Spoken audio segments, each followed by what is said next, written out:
जों जतन साइमानो खना ऑल त्रिपुरा 12 घंटा स्ट्राइक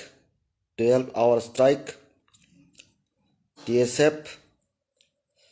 स्टूडेंट ऑर्गेनाइजेशन खना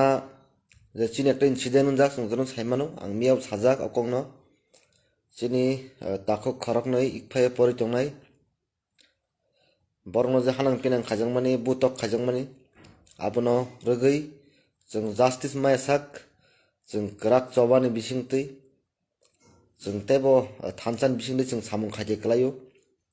आबगै आमनो रगै आं पुरानो हामबाया फारो TSF नि आदं रावनो खना ऑल त्रिपुरा स्ट्राइक आपनो रगै आं कक जे कसारामु संगो जतो आनि सिक्ला ताकुक सं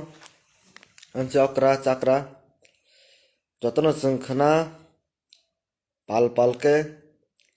जों बन्न जों साकसमा खालायनाय तामनि माके आं सब समय साइथांगो तिनिबो साव खनाव सानाय मियाव साजाक जों ताबुक चिन्ति प्रसाद बसंरक कायसा एमन थायो फाइसक पाइजाक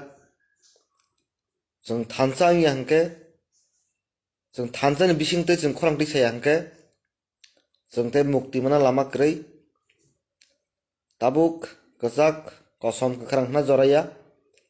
जों थानसानि बिसिंतै जों तेबो क्राकके चिनि जे ताकु खरंनै जे बुजांमानि हानां पिनां खाजोंमानि जों अबनो जेसकेफानो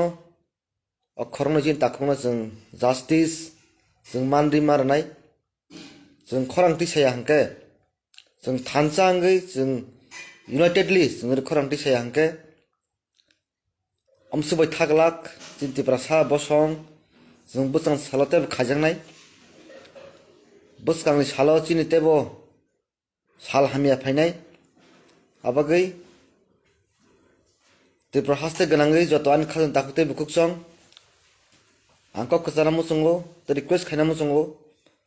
खनान जे बंद 12 आवारनि TSF बाय दागोगजाक फाइदि जों पाल पालके जों आबनो जों सक्सेस खालायानो